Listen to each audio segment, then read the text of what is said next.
So far, I think the winter 2020 season's been one exhilarating ride with a lot of nice shows showing us that no matter the season of the year, anime's just getting better and better. Now, with that out of the way, I'd like to take this time to look ahead. In a few weeks, the spring 2020 anime season will officially start, and as early as now, I'd like to introduce some of the shows that I find interesting from that season. From what I can see, these are some of the shows that many people are anticipating, and I'm sure you might be able to find something you'd like somewhere down the line. For now, we leave the current anime season and head forward, fast forward a few months into spring 2020. Being an ordinary kid in a boring town can be uninspiring. Needless to say, it's these kinds of people who get all sorts of wacky powers in anime, and Kagaya Shuichi's no exception. However, instead of stock powers like a magical weapon or super strength, he ends up with the ability to transform into a dog mascot with a gun and a zipper down his back. Huh? It gets wilder when he meets and saves Claire. Having shared his secret with her, Shuichi finds himself being used by Claire in her quest to find her sister. How long will our protagonist's sanity hold out? Is it a crazy premise? Yes. Is it out there? Absolutely. How about the fan service? Check the images from the manga yourself. Having read some of the manga, I promise Gleipnir is one wild ride that you won't want to miss. Nevertheless, I have to warn you, it can get really weird and uncomfortable at some points. I did not expect this to get an anime.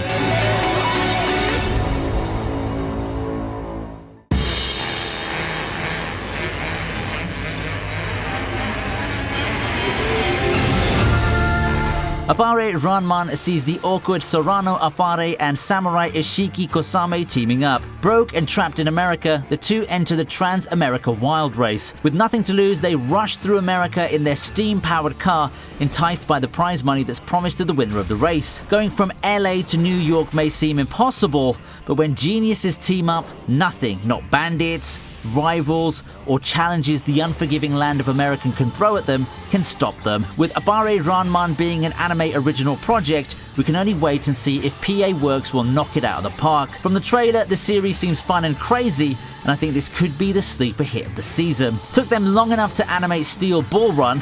Jokes aside, let's see if PA Works' latest venture can end up being the big success that surprisingly puts the community on notice this spring. The Noitamina blocks introduced us to memorable shows like Psycho Pass, Your Lie in April, and Anohana. This time, we're in for a mystery anime.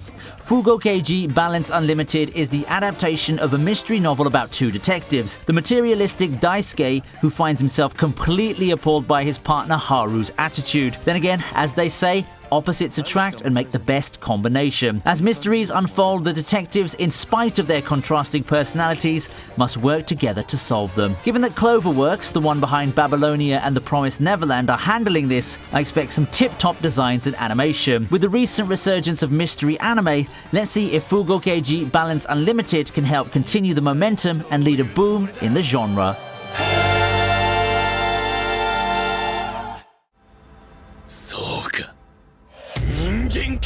Famous for their signature art style and stories that are crazy in a fun way, Studio Trigger looks to once again make their presence felt with BNA. BNA Brand New Animals is set in a world of humanoid animals. Michiru turns into a tanuki one day, and she makes her way to Anima City.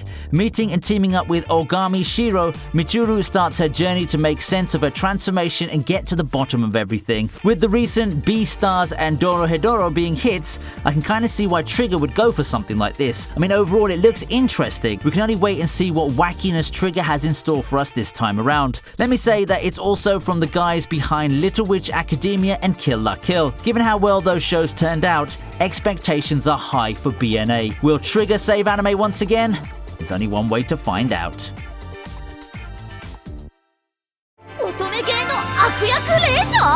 And just like that, Isekai once again finds a way to reinvent itself. You see, the reason why the genres continue to thrive is that it manages to get very creative with every little area it can. For all the notorious derivativeness the genre has, closer inspection helps you conclude that while we may have numerous clones of Shield Hero, each clone has a distinctive charm point that draws in fans from all directions. Otame Game no Hametsu takes things a bit differently. Instead of being sent to another world as a chosen one or a hero, our protagonist finds herself reincarnated into a villainess. Yep, dying sent her to the world of her favorite game, Fortune Lover. Now, harnessing her knowledge of games and possible routes, Katarina Kleist looks to find contentment for herself. Will she be able to avoid certain doom and find her happy ending? I mean, come to think of it, why hasn't anyone thought of this before? Having the protagonist reincarnated as a villainess seems out of the left field, yet ingenious at the same time.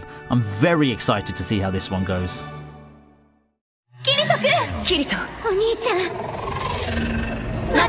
I can't believe they did this. War of Underworld, the grand finale of Sword Art Online's Alicization arc, aired several months ago, then they suddenly split it into two.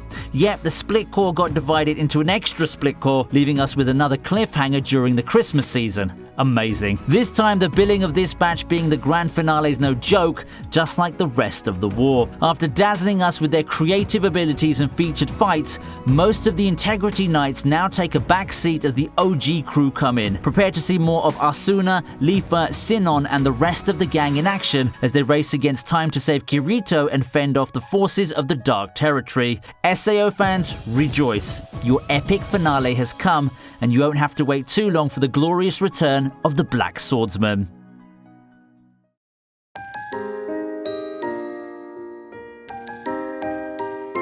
Which timeline are we living in with Snafu getting a third season? I guess it's the best timeline for anime fans, really. After several years, we finally get the continuation of the ever-popular school series. Not with an OVA, not with a movie, a full season. Yeah, it came out of nowhere, but I guess the Snafu Dakimakuras that just got released a year ago managed to fund season 3. Of course, I'm kidding, and that's not the whole picture really, is it? With the light novel concluding a while back, fans who once only hoped they would get a full adaptation of the story in anime form should be ecstatic, as it looks like we're headed into that direction. Those who grew up loving Hachiman, Yukino, Yui, and the rest of the squad will be in for a treat, as the third season of Snafu promises even more twists and developments with the characters' relationships. Hachiman's coming-of-age story from his Season 1 form looks to continue, and we all eagerly await the next chapters of his and the rest of the gang's lives.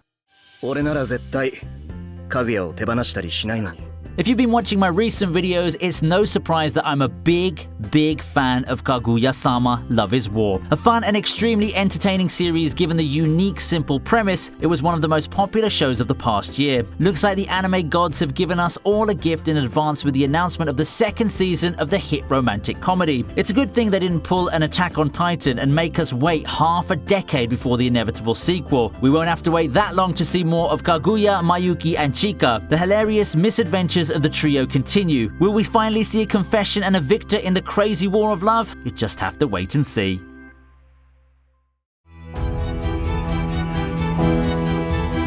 Up next on the list, we take a look at Tower of God, one of the most popular webtoons right now. 25th Bam's a boy who spent his life of isolation inside a cave underneath the tower. Chasing his best friend Rachel, Bam enters the tower. He's told that he'll get the answers he seeks should he find his way to the top of the tower right before coming face to face with a deadly test. Grasping onto the possibility of reuniting with Rachel, Bam keeps going, scaling the tower that continues to provide various challenges within each floor. I'm a big fan of the series. It's amazing in terms of world building, badass characters, and action. It promises a world of adventure that's made it into one of the best webcomics out there. The footage that I'm showing right now is the promotional material for the webtoon and the games. There's nothing better to do than wait for the anime adaptation that will surely show you why Tower of God has endeared itself to the hearts of many fans.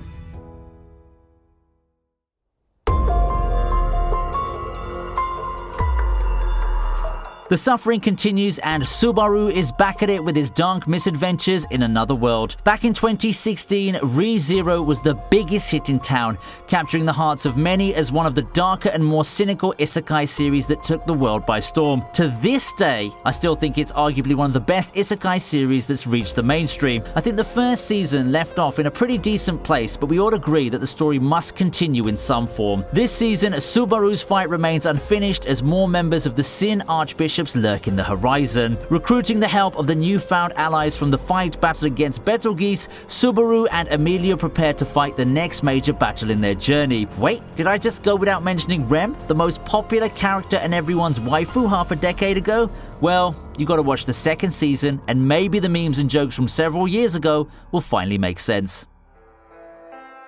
2020's gotten off to a wild start, and so has the anime side of things. With numerous highly anticipated sequels headlining a season full of unique and promising anime, spring looks to start the 2020 anime year with a bang. Which of the sequels and non-sequel works are you most excited for? Please let me know in the comments section below. As always, I'd appreciate your like and sub. Don't forget to follow me on Twitter if you haven't already, and I hope to see you again next time on VinnyTube.